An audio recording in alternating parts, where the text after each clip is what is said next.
아멘. 자, 우리가 주일 오후에 사도행전 말씀을 함께 나누고 있습니다.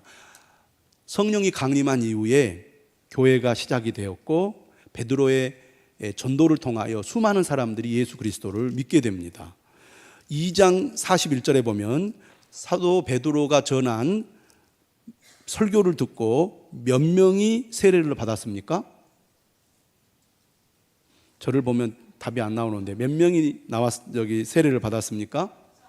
3,000명. 2장 41절에 나오죠. 3장에 가면 제9시 기도 시간에 베드로와 요한이 성전에 올라가다가 날 때부터 걷지 못하는 사람을 고쳐줍니다. 이 사람의 나이가 몇 살이죠? 이 사람의 나이가 몇 살입니까? 여러분들이 방금 읽었지만 아무 생각 없이 읽었다는 거예요. 22절에 몇 살이라고 나와요? 그렇죠. 40여 세라고 그랬습니다. 40여 년 동안 걷지 못했던 사람이 베드로가 뭐라고 얘기를 했어요? 뭐라고 했습니까? 은과 금은 내게 없거니와 내게 있는 이것을 네게 주노니 나사렛 예수 그리스도의 이름으로 일어나 걸으라 하고 오른손을 잡아 일으키니까 발과 발목이 곧 힘을 얻고 뛰어서서 걸었습니다. 놀라운 기적이 일어났죠. 그러자 사람들이 베드로와 요한에게 몰려든 겁니다. 그래서 사도 베드로가 다시 솔로몬의 행각에서 설교를 하죠. 자, 이 솔로몬이 여기에서 하나님의 말씀을 전함으로 몇 명이 예수님을 믿게 됩니까? 몇 명? 5,000명이 믿게 됐어요. 어디에 나왔어요? 몇 절? 네, 4절에 나오죠. 말씀을 들은 사람 중에 믿는 자가 많으니 남자의 수가 약 몇 천이다? 5천. 그러면 실제로는 몇 명이라는 거예요? 네, 여자도 있으니까 더 많았을 거 아니에요. 그렇죠? 이렇게 해서 사도 베드로의 그 전도를 받고 수많은 사람들이 예수님을 믿게 됩니다. 자, 이렇게 예루살렘 성이 소동이 일어났으니 종교 지도자들이 가만히 있겠습니까? 가만히 있지 않겠습니까? 가만히 있을 수가 없어요. 왜? 예수님도 골칫거리였거든요. 예수님을 제거하면 예수님을 따르던 자들이 다 떠나고 잠잠해질 것이다. 폭동이 사라질 거다. 이렇게 기대를 했는데 예수님이 승천하신 이후에 더 소란스러워진 겁니다. 그래서 오늘 4장 1절에 보면 누가 나와요? 제사장들, 성전 맡은 자, 사두개인들이 등장을 하죠. 베드로와 요한의 그 일행들이 예수님을 전하는 것을 금지하기 위해서입니다. 그래서 붙잡아요. 근데 사실 그들의 제목이 뭡니까? 뭐 폭동을 일으켰습니까? 뭐 선전선동을 해서 사람들을 반란을 일으키게 했습니까? 자연 발생적으로 일어난 일이잖아요. 그래서 지금 이제 사람들이 베드로를 붙잡아다가 이제 신문을 하는 거예요. 6절에 보시면 예수님 재판 때 등장했던 대제사장 안나스와 가야바도 여기에 있습니다. 이 사람들이 사도들을 가운데 세우고 이제 신문을 하죠. 너희가 무슨 권세와 누구의 이름으로 이 일을 행하느냐. 자, 예전에 베드로가 예수님이 붙잡혀 갔을 때 뒤에 몰래 숨어서 예수님이 어떻게 되느냐 지켜봤잖아요. 그때 여종들이 베드로에게 묻습니다. 너도 예수님과 한패가 아니냐. 그러니까 막 저주하면서 3번이나 예수님을 부인했습니다. 그런데 오늘은 베드로가 완전히 달라요. 이렇게 베드로가 담대하게 최고 지도자들 앞에서도 예수 그리스도의 죽음과 부활을 말할 수 있었던 비결이 어디에 있습니까? 8절에 나와요. 베드로가 어떤 상태였어요? 그렇죠. 성령이 충만해. 그러니까 우리가 담대하게 복음을 전하고 믿음의 삶을 살아갈 수 있는 힘은 어디에서 나옵니까? 성령으로부터 나옵니다. 그래서 내가 정말 신앙생활을 잘하기 원하고 내 삶 속에서 하나님의 능력을 경험하기 원한다면 성령 충만을 받아야 돼요. 어떻게 하면 우리가 성령 충만을 받을 수 있을까? 오늘 본문을 통해서도 우리가 살펴볼 수 있겠는데요. 베드로가 성령 충만하여 이렇게 대답을 합니다. 만일 병자에게 행한 착한 일에 대하여 이 사람이 어떻게 구원을 받았느냐고 오늘 우리에게 질문한다면 너희와 모든 이스라엘 백성들은 알라. 너희가 십자가에 못 박고 하나님이 죽은 자 가운데서 살리신 나사렛 예수 그리스도의 이름으로 이 사람이 건강하게 되어 너희 앞에 섰느니라. 성령 충만을 받으면 담대해지고요. 성령 충만을 받으면요, 지혜로워져서 배우지 못한 사람도 하나님의 말씀을 지혜롭게 전하고 사람들의 마음을 움직이는 능력을 발휘합니다. 신기하죠? 실제로 우리가 그런 경험들을 많이 하게 돼요. 저분은 많이 배운 사람이 아닌데 참 지혜롭다. 저 사람은 학문이 많지도 않은데 하나님의 말씀을 매우 감동적으로 이해하기 쉽게 전하여 사람의 마음으로 움직인다. 성령의 충만함을 받으면 그런 능력을 소유하게 됩니다. 그러면서 베드로가 유명한 말을 합니다. 우리가 이건 꼭 외워야 될 구절이죠. 4장 12절 한번 같이 읽어보겠습니다. 시작. 사람 중에 구원을 받을 만한 다른 이름을 우리에게 주신 일이 없음이라 하였더라. 그렇죠. 천하 사람 중에 구원을 받을 만한 다른 이름을 우리에게 주신 일이 없습니다. 오직 누구만이 우리를 구원하십니까? 예수 그리스도. 예수님만이 우리의 유일한 구원자가 되신다는 거예요. 예수님을 처형했던 이 최고 지도자들 앞에서 베드로가 성령이 충만하여 담대하게 예수 그리스도의 구원자이심을 증거하고 있습니다. 얼마나 베드로가 담대하게 증거했던지 이 사람들이 깜짝 놀래요. 15절, 13절에 그들을 본래 학문 없는 범인으로 알았다가 이상히 여기며, 이상히 여겨요. 또 전에 예수와 함께 있던 줄도 알고, 또 병 나은 사람이 그들과 함께 서 있는 것을 보고, 베드로가 만약에 거짓말을 했다면 잡아쳐 넣어야 되겠죠. 그런데 정말 나와서 멀쩡한 사람이 그들 옆에 증거로 있으니까 어떻게 말을 할 수가 없는 거예요. 그래서 어떻게 합니까? 쫓아냅니다. 풀어줄 수밖에 없었던 거죠. 베드로는 전혀 두려워하지 않고 담대하게 복음을 전했기 때문에 그를 감옥에 쳐넣어 제거하려고 했던 사람들도 어떻게 할 수가 없이 베드로를 내주고 말았습니다. 그러면서 17절에 이렇게 얘기를 했어요. 베드로를 위협합니다. 더 이상 아무에게도 예수를 전하지 말라고, 가르치도 말라고 경고를 합니다. 그러자 베드로와 요한이 뭐라고 그래요? 19절, 이것도 유명한 구절이죠. 하나님 앞에서 너희의 말을 듣는 것이 하나님의 말씀을 듣는 것보다 옳은가 판단하라. 우리는 보고 들은 것을 말하지 아니할 수 없다. 어떤 고난, 어떤 박해, 어떤 방해가 있다 할지라도 우리는 우리가 경험한 것을 결코 말하지 않을 수 없다. 반드시 우리는 이 복음을 전해야 되겠다. 예수를 전해야 되겠다. 그렇게 너무 당당하고 담대하니까 처벌할 제목을 찾지 못하고 쩔쩔매는 거예요, 그들이. 그래서 그들을 어떻게 합니까? 풀어주고 말았습니다. 성령 충만하니까 두려워하지 않고 담대하게 복음을 전하게 되더라는 것입니다.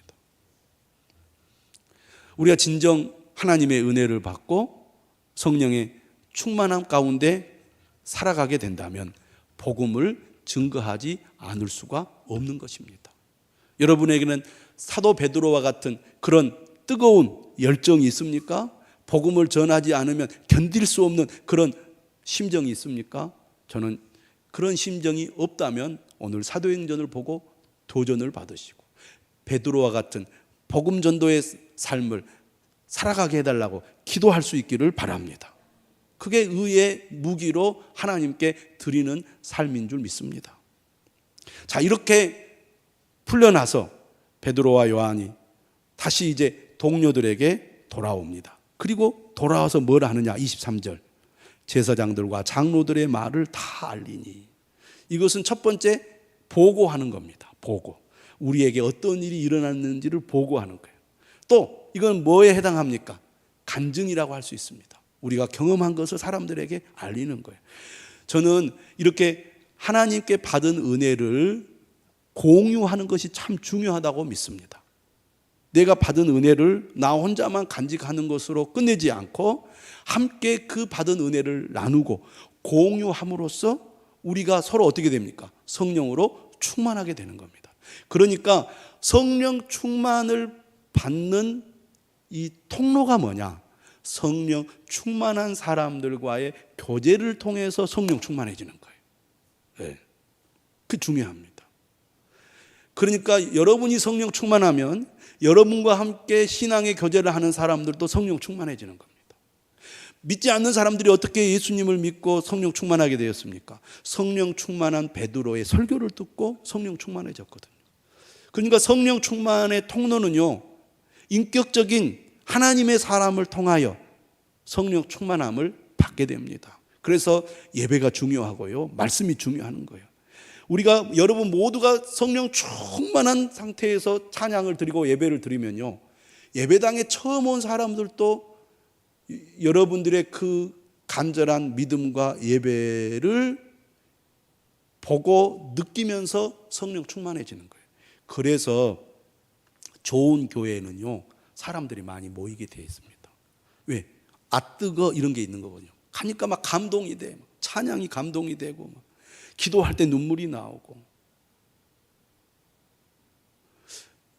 예배 드리러 왔더니 마음이 편안해지면서 찬양을 부르는데 눈물이 나고 말씀이 막 내게 들리고, 이런 일이 일어난다 그 말입니다. 우리 교회에도 그러한 은혜가 있기를 주님의 이름으로 축원합니다.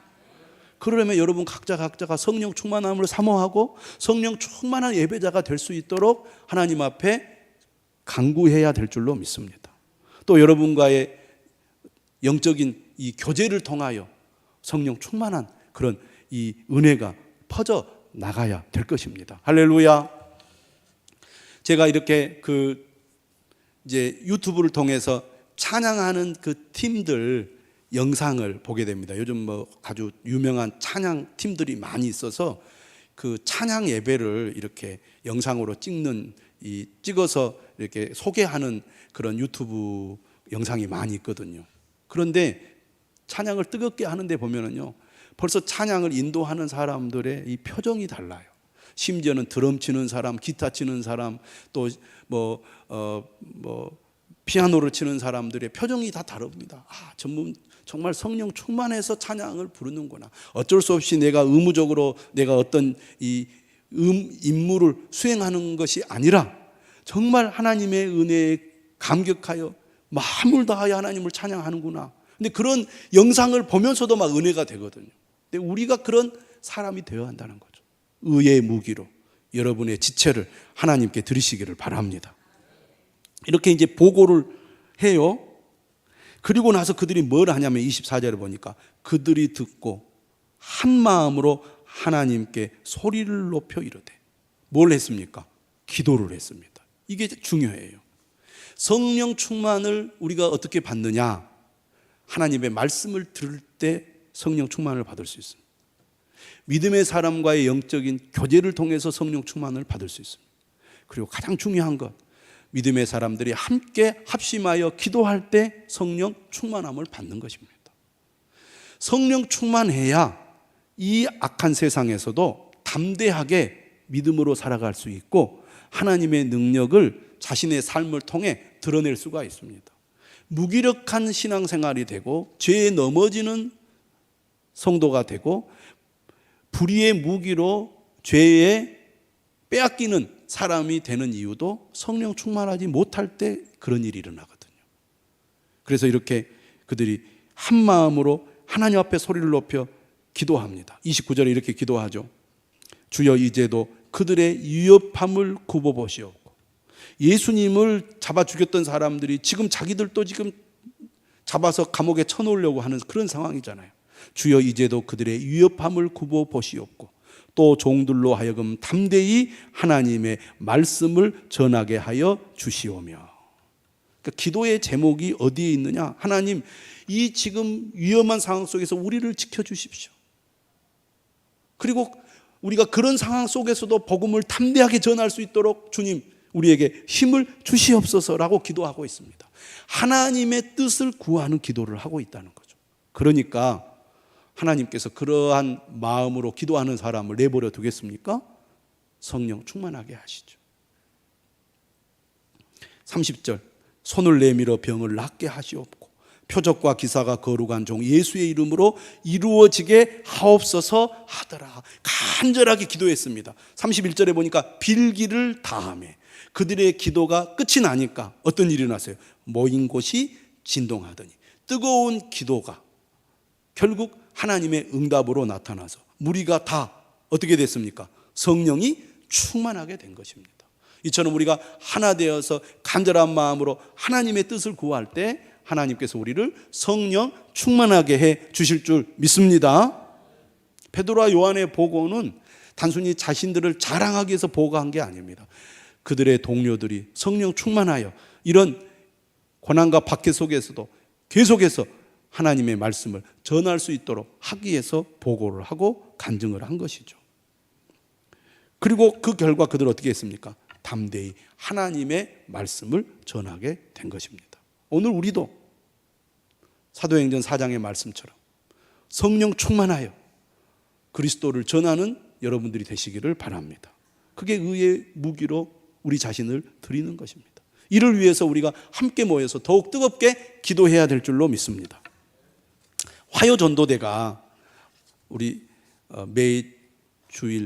매주 화요일 날 복음을 전합니다. 요즘 더우니까요. 그만해야지.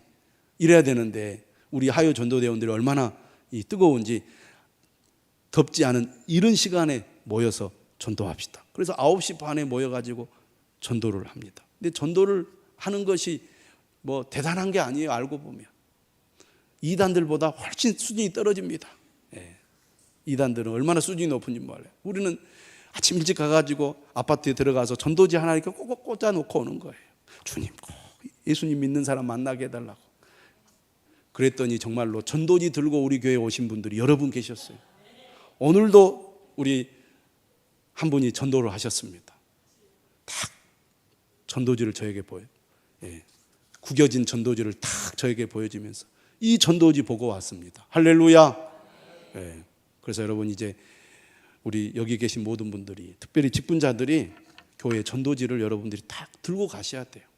그래서 여러분이 사는 아파트 전도지를 꽂아서 누가 그 볼지 어떻게 알아요? 기도하면 하나님이 예비된 영혼을 만나게 해주실 줄로 믿습니다. 아멘. 그래서 오늘 나가실 때 꼭 전도지 들고 여러분이 전할 수 있을 정도 들고 가보세요. 그리고 엘리베이터에서 만났을 때 그냥 전도지만 줘보세요. 안녕하세요 인사하고. 혹시 압니까? 하나님이 예비된 영혼을 만나게 해주실지. 복음을 전할 때 성령이 충만해집니다. 우리 모두 성령 충만하여 많은 영혼을 살리는 저와 여러분들이 되시기를 주님의 이름으로 축원합니다.